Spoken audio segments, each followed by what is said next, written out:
오늘도 귀한 찬양을 통해서 우리 하나님이 영광 받으셨는 줄로 믿습니다. 우리 삶을 살아가면서 자기 자신을 타인과 비교하며 무능하고 무가치한 존재로 생각하여 열등감을 갖는 사람들이 우리 사람 마음속에 대부분의 사람이다, 그렇게 말합니다. 심리학자인 맥스웰 말프는 사람의 95%는 열등감을 느끼면서 살아가고 있다라고 그렇게 말합니다. 역대 서양의 천재 78명에 대한 정신 분석을 한 독일학자 란게 하이히바움은 그중 83%가 육체의 결함이나 가족관계 혹은 성에 대한 컴플렉스의 소유자로 심하건 덜 심하건 정신병 증세를 나타냈다 하고 연구 발표한 바 있습니다.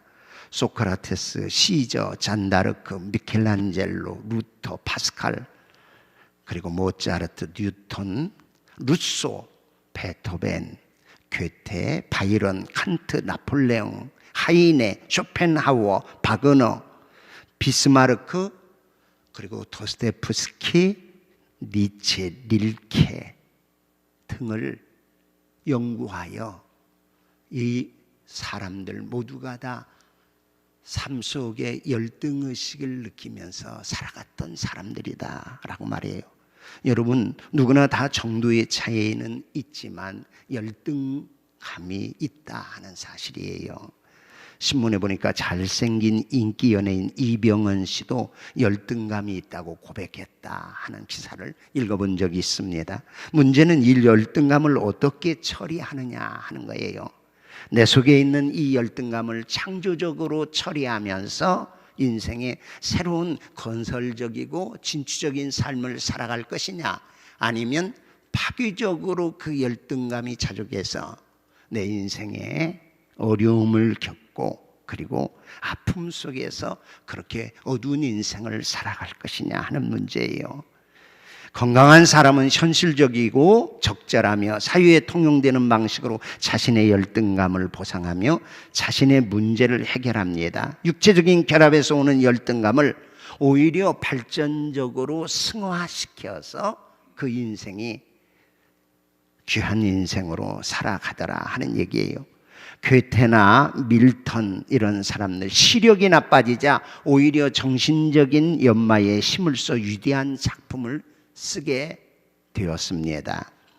모차르트나 베토벤도 아주 극심한 청력장애라는 열등감이 오히려 소리의 아름다움을 찾아내어 작곡에 열중해서 위대한 작품들을 만들어냈다 하는 얘기지요.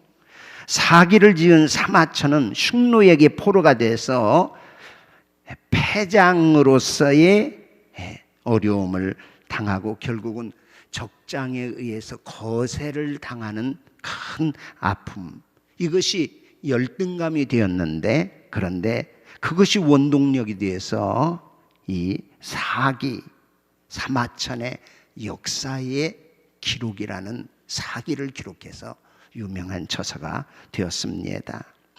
손자는 단근형이라 해서 발을 자르는 그런 처형을 당해서 절름발이가 되었습니다. 그런데 이 손자가 지어낸 병법은 위대한 병법으로 세속에 귀한 자료 남아서 손자병법 하면 병법책으로 유명하게 되었습니다.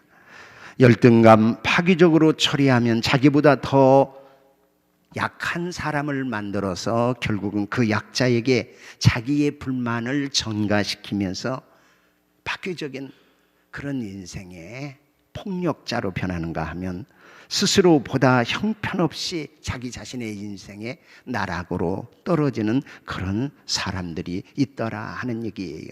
심지어 이 열등감이 심화되면 마약이나 혹은 절도나 심지어 살인 등 범죄 행동이나 자살 등으로 이어져서 그야말로 파멸에 이를 수 있는 것이 이 열등감의 문제라 하는 얘기입니다. 여러분, 우리의 삶은 어떻습니까? 우리의 삶에서는 열등감이 혹시 내 삶을 지배하여 그 열등감 때문에 진취적이고 그리고 가치 있는 삶을 방해받고 있지는 않은지요? 사회적으로 인정받는 돈도 없고 명예도 능력도 권력도 없다고 열등감 가질 수도 있고, 용모 혹은 IQ가 다른 사람보다 못하다, 혹은 키가 크다 작다, 용모에 대한 외모에 대한 열등감을 가질 수 있고, 정신적으로도 다른 사람에 비해 부족하다고 열등감을 가질 수도 있고, 나는 출신 학교가 변변치 못하다, 나는 배움이 짧다, 나는 내놓을 만한 직장 가지고 일터에서 일하지 못한다는 것이 또 열등감을 가지고 있습니다. 심지어 교회에 오면서도 좋은 차가 아니다 하고 여기면서 내가 열등감 속에 삶을 살아갈 수 있는 것이 우리의 지금 현실의 문제다 하는 얘기입니다. 열등감은 상대방과 비교해서 육체적으로, 정신적으로, 사회적으로 부족하다고 생각하기 때문에 생기는 일입니다. 실제로 그렇지 않을 수도 있는데도 불구하고 내가 나에 대한 평가 스스로를 그렇게 여겨서 그야말로 어두운 인생의 터널에서 헤매는 삶을 살아가게 된다 하는 얘기예요. 오늘 본문에서도 기드온이 그에게 대답하되 주여 내가 무엇으로 이스라엘을 구원하리이까? 15절에 보면 그런 고백을 하고 있어요. 나의 집은 므낫세 중에 극히 약하고 나는 내 아비 집에서도 제일 작은 자입니다. 자기 자신이 극히 작은 자라 여기면서 열등의식 속에 빠져있는 그런 이 기드온을 만나게 되어져요. 하나님께서는 이 기드온을 어떻게 열등감으로부터 탈출시켜 사명을 이루는 하나님의 사람으로 살게 했는지 오늘 말씀을 통해서 길지 않은 시간이지만 주시는 교훈을 마음에 새기고, 우리가 어떤 존재이고 그리고 나 자신을 어떻게 바라봐야 할 것인가 하는 것에 대한 우리 마음과 우리의 생각을 하나님이 바라보는 눈으로 바라볼 수 있게 되기를 소원해서 오늘 말씀의 제목을 큰 용사여 이렇게 잡아봤어요. 우리 옆 사람 쳐다보면서 한번 제목 외쳐보죠. 큰 용사여. 네, 큰 용사여. 오늘 본문 그렇게 말해요. 우리 12절 한번 읽어볼까요? 같이 읽습니다. 여호와의 사자가 기드온에게 나타나 이르되 큰 용사여 여호와께서 너와 함께 계시도다 하매. 아멘. 여러분, 무엇보다도 하나님은 이미 우리에게 주어진 자신을 나 중심이 아닌 하나님 중심으로 나를 바라볼 때 우리 안에 자존감 가지고 열등감을 극복하며 살아갈 수 있게 된다 하는 얘기예요. 내가 나를 바라보는 내 눈을 하나님이 나를 바라보는 그 눈으로 바꾸어 가질 때 우리는 새로운 자존감 속에 우리 안에 도사리고 우리로 하여금 힘들게 하고 있는 이 열등감에서 벗어날 수 있다 하는 얘기예요. 열등감 가진 사람들은 흔히 자기 자신을 너무 과도하게 평가절하한다 하는 사실이에요. 부정적인 자아상을 가지고 자신을 정죄하며 자신을 모멸하면서 살아가기 쉽다 하는 얘기죠. 열등감 강한 사람은 자기 무능, 자기 열등, 자기 비하, 자기 비웃음 등의 감정을 지나치게 갖고 살아가기 쉬워요. 자신을 무능력한 존재로 인식하게 하고 자기 자신을 비하시키면서 스스로를 억압하고 문제인으로 그렇게 여기면서 스스로 부정적인 자아상을 가지고 자존감 없는 그런 삶을 살아가게 되더라 하는 얘기예요. 그러니까 내가 나를 어떻게 받아들이느냐 하는 것은 굉장히 중요해요. 어떤 태도로 나를 내가 다 대하느냐 하는 것이 참 중요하다. 나를 죄악으로 그렇게 이그러진 자상으로 그런 눈으로 나를 바라보면 내 모습이 한없이 작아 보이고 그리고 열등한 존재로 그렇게 다가오나 나를 지으시고 만드시고 나를 불러 말씀하시는 그 하나님의 시야로 나를 바라보면 또 다른 나에 대한 참모습을 발견할 수 있게 된다 하는 얘기예요. 여러분, 잘 산다고 하는 경제협력개발기구, 소위 OECD 국가 중에서 자살률이 가장 높은 나라가 어느 나라요? 변치 않고 우리나라 통계상으로 그렇게 나와 있습니다. 자살률이 인구당 가장 많은 퍼센트를 차지하고 있는 나라가 우리나라라 하는 얘기예요. 별것도 아닌 것 같은데 오히려 훨씬 더 좋은 조건인 것 같음에도 불구하고 스스로를 비하해서 심지어 그렇게 생명을 버리는 그런 안타까운 일들이 지금도 벌어지고 있고, 그러한 사실들이 오늘 하루도 40명에서 45명이 그렇게 스스로 목숨을 버리는 이 현실 속에 우리가 살아가고 있다는 거예요. 무엇이 문제예요? 나에 대한 내 자상을 어떻게 가지고 살아가느냐 하는 것이 대단히 중요한 문제라 하는 얘기예요. 어떤 환경에서도 끈질기게 살아남는 그런 자기 자아에 대한 긍정과 신앙 안에서 하나님의 눈으로 나를 바라보는 눈을 갖지 않을 때 우리는 이 열등감이라는 이 대적에게 포로가 되어 결국은 자신의 생을 비참하게 만들고 말더라. 우리 예수 믿는 사람들은 어떤 역경이 닥쳐와도 강한 회복 탄력성을 가지고 하나님의 형상대로 지음받은 나 자신이라 하는 사실을 알고 그리스도 예수의 생명의 값을 지불하고 하나님이 새로운 피조물로 날 지으시고 만들었다 하는 자상으로 그렇게 선한 일을 위하여 지으심을 받은 자라 하는 새로운 자상을 받게 됩니다. 수많은 고난과 역경을 당한 바울은 그래서 우리가 사막으로 우겨쌈을 당하여도 쌓이지 아니하며 답답한 일을 당하여도 낙심하지 아니하며 박해를 받아도 버림받지 아니하며 거꾸로 뜨림을 당하여도 망하지 아니하노라. 할렐루야. 예, 고린도후서 4장 8절부터 그의 고백이 그렇게 말하고 있습니다. 하나님은 말씀합니다. 대저 의인은 7번 넘어져도 8번째 다시 일어나느니라. 할렐루야. 아멘.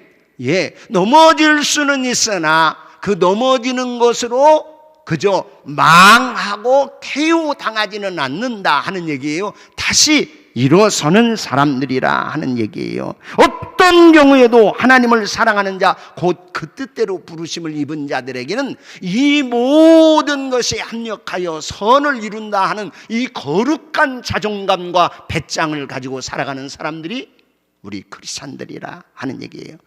최악의 경우 죽을 수는 있으나 죽음은 우리는 영원한 하나님의 나라에 간다 하는 이 거룩한 믿음의 배짱을 가지고 살아가는 사람. 죽으면 하나님의 영원한 나라 그 기업을 상속받는다 하는데 무엇이 두렵습니까? 살아있는 동안에는 자기 생애를 긍정적으로 해석하고 긍정적으로 생각하고 성경 안에서 말씀하시는 내 자상을 올바로 갖고 행동하면서 살아가는 사람, 이게 크리스찬이라 하는 얘기예요. 오늘 성경에 보면 이스라엘 사사시대에 있었던 일이에요. 미디안이라는 나라가 이스라엘을 쳐들어옵니다. 그래서 쳐들어온 이 미디안 베두인족이라 오늘날에 그렇게 말하죠. 그 광야 지역에서 낙타를 타면서 기동력을 가지고 그리고는 이 이스라엘 가나안에서 농경 문화를 가지고 하나님 경외하는 이스라엘 백성들을 쳐서 7년 동안의 속박 아래 둡니다. 애써서 농사를 짓고 소나 양을 키우면 가을철에 곡식이 익어서 수확할 그때가 되어 수확을 하면 그저 낙타를 몰고 팍 쳐들어와서 수확한 알곡들을 다 빼앗아 갑니다. 양과 소를 탈취해서 가져갑니다. 그렇게 7년의 억압 속에 삶을 살아가고 있는 그 역사의 고난의 한복판에 우리 하나님께서 지금 이 하나님의 백성을 구원할 한 사람에게 지금 찾아와서 말씀합니다. 그리고 싸워서 이 민족을 구원해낼 사람으로 지목하여 그 사람을 택한 것이 오늘 지금 본문에 나오는 사사 기드온이라 하는 사람이에요.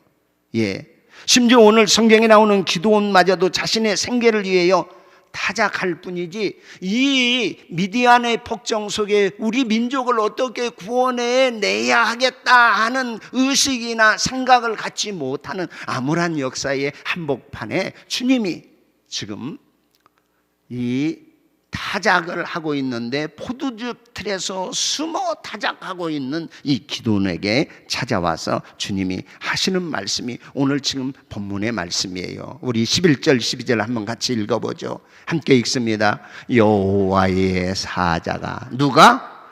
여호와의 사자가 누구에게?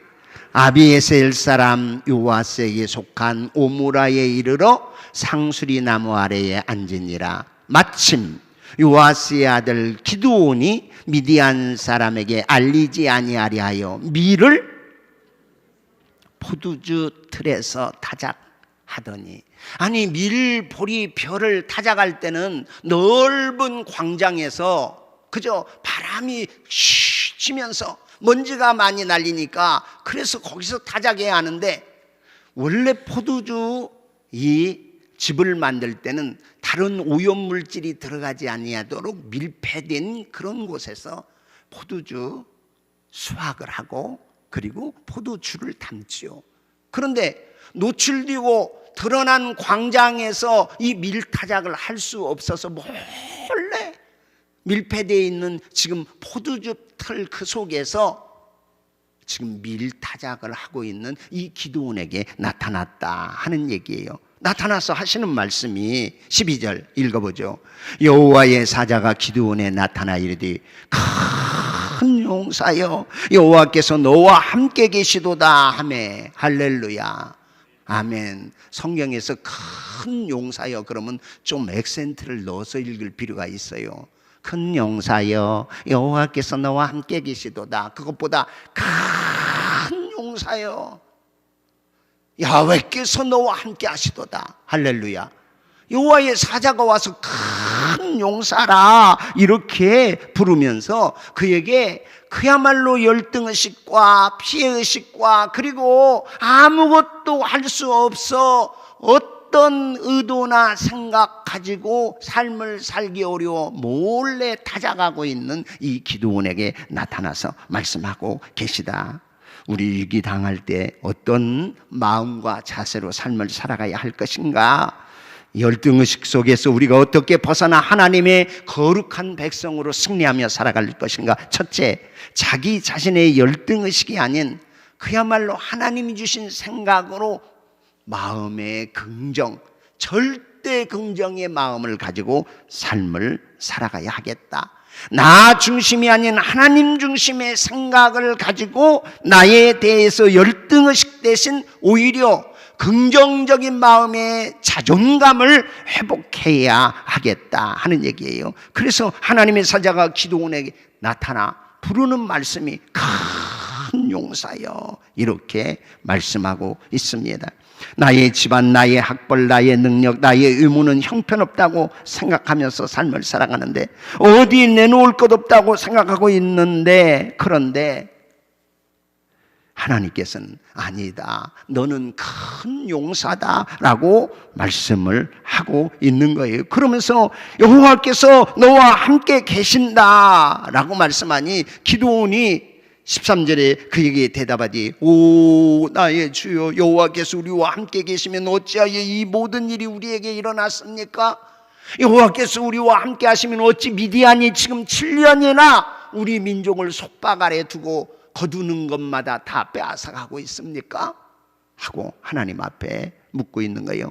우리 조상들이 일찍이 우리에게 이르기를 여호와께서 우리를 애굽에서 올라오게 하신 것 아니냐 한 그 모든 그 기적이 도대체 어디 있습니까? 애굽을 치고 우리를 그 애굽에서 출애굽시킨 하나님의 능력이 도대체 어디에 있습니까? 라고 말하면서 불평하고 하나님께 원망하고 있는 그런 기드온의 모습을 보게 되어져요. 무엇으로 이스라엘을 구원하겠느냐고 또 물어봐요. 15절 같이 읽어보죠. 함께 읽습니다.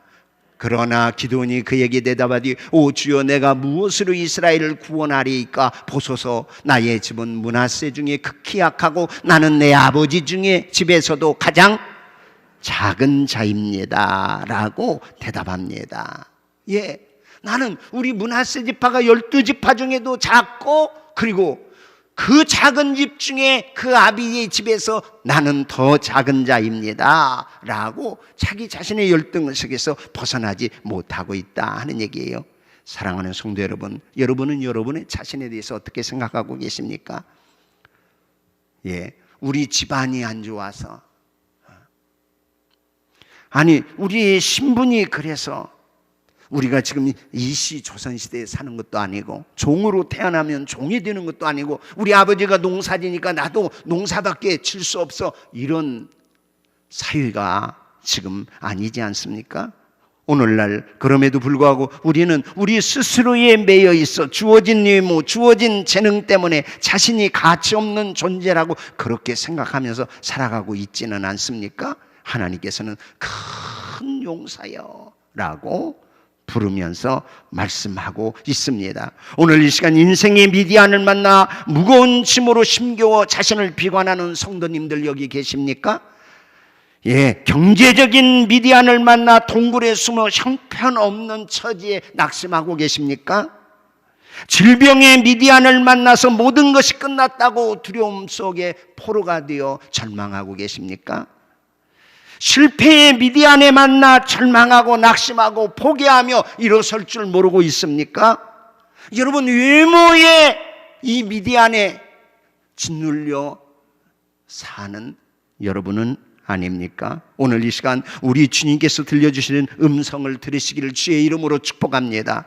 큰 용사여 여호와께서 너와 함께 계시도다. 할렐루야. 아멘. 우리가 누구입니까? 성도가 존귀한 사람입니다. 예수 그리스도의 피값으로 구속을 받은 하나님의 아들, 딸입니다. 보배롭고 존귀한 자라 말합니다. 누가 천하라고 관시할 수 있습니까? 누가 실패자라고 정죄하며 판단할 수 있습니까? 누가 무능자라고 함부로 대할 수 있냐 하는 얘기예요. 하나님이 큰 용사라고 하는데 왜 나는 나 스스로를 그렇게 미약하고 보잘것없고 내놓을 것 없는 그런 존재라고 여기면서 낙심하고 좌절하고 있냐 하는 얘기예요. 나는 극히 작고 제일 약한 사람이 아니라 큰 용사라 하고 주님은 말씀하고 있습니다. 여러분, 이 세상에 보물이 왜 보물입니까? 다이아몬드가 왜 그렇게 가치가 있습니까? 순금이 왜 그렇게 가치가 있을까? 진주가 왜 그렇게 가치가 있을까? 제일 중요한 것 한 가지는 희소성입니다. 많지 않다는 거예요. 그래서 보물로 여깁니다. 흔하지 않다 하는 얘기예요. 예, 희귀한 것, 유일한 것일수록 그 값이 비싸게 나가요. 여러분, 우리 자신을 돌아보면 우리는 이 세상에 둘도 없는 하나님의 걸작품 중에 걸작품이 우리 자신이에요. 당신은 하나님의 걸작품입니다. 옆 사람 가리키면서 시작. 아멘. 온 인류 역사상에 나는 나밖에 없습니다. 그렇게 믿으시면 아멘. 희소 가치로 따지면 유일한 존재가 여러분 한 사람 한 사람 아닙니까? 여러분보다 천하에 더 귀한 보물이 어디 있습니까? 주님이 말씀하십니다. 하나밖에 없는 유일한 존재, 부분보다 전체로 그야말로 소중한 우리의 인생이 아닐 수 없다 하는 얘기입니다. 내 손가락 피아니스트 이희아 씨 보십시오. 장애인으로 정상인도 어렵다는 쇼팽의 즉흥 환상곡을 열정적으로 연주합니다. 강연장에 참석한 사람들이 그들을 향해서 손을 번쩍 들고 주먹을 꽉 쥐라 요구하면서 You can do it. You can do it. 당신도 할 수 있습니다. 당신은 유일한 존재로 당신은 할 수 있습니다. 할렐루야. 예, 그렇습니다. 조그마한 왼쪽 다리 하나뿐 양팔도 없는 세계적인 가스펠 가수 레나 마리아, 여러분 아마 영상을 통해서나 간증을 통해서 많이 보았을 것입니다. 난 팔과 손이 없어서 반지나 장갑을 잃어버릴 염려도 없어요. 그러면서 얼마나 해맑게 하나님을 찬양합니까? 없는 것 때문에 좌절하고, 그리고 내 몸의 이상 때문에 결코 포기하지 않아 무엇이든지 해내는 사람으로 자신감 있게 주님을 찬양하며, 여러분 나 같은 사람도 이렇게 하나님을 찬양하며 내 인생이 행복하고 아름답습니다 라고 말하며 주의 이름을 높이고, 그리고 절대 긍정의 자세로 삶을 살아가는 사람입니다. 미국에서 가장 영향이 있는 여성 중에 한 사람이 오프라 윈프리예요. 보십시오. 미혼모였습니다. 뚱뚱했습니다. 흑인입니다. 성폭행당했습니다. 사생합니다. 가난했습니다. 그녀는 자신을 가로막았던 아픔들 한마디 한마디 말을 반복하며 이겨냈다고 그래요. 그 한마디가 뭐냐? 그래서 그게 뭐 어쨌다고? 넌 가난해. 그래서 그게 어째서? 너 뚱뚱해. 그래. 그래서 어쨌단 말이야. 너 미혼모야. 그래. 그래서 어쨌단 말이야. 인생에서 하나님의 창조물이라는 사실을 기억하고 예수의 보혈로 나를 구속하신 그 하나님의 은혜에 감사하며 그 수많은 악조건 속에서 그가 외쳐 말합니다. 그래. 그래서 그게 뭐 어째? 이러면서 인생에 새로운 하나님이 맡겨준 그 사명의 자리로 나아가 외쳤던 사람이 오프라 윈프리입니다. 머리와 몸통 그리고 발가락 2개뿐인 닉 부이치치, 여러분 그는 지금도 아프리카, 아시아, 유럽, 세계를 다니면서 행복을 전하는 전문 강사로 활동하고 있죠. 그는 말합니다. 저는 100번이라도 다시 일어나려고 시도할 거예요.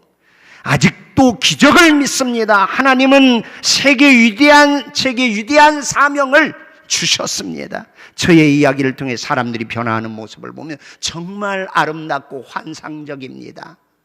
그렇게 닉 부이치치는 외치면서 하나님의 기적을 말하고 있습니다. 어려움을 이길 수 있는 힘은 자신이 스스로 가치 있다 여길 때부터 시작된다 하는 점 여러분 놓치면 안 됩니다.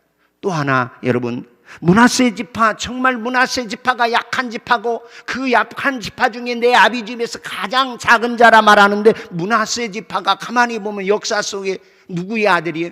요셉의 첫 번째 아들이 므낫세예요.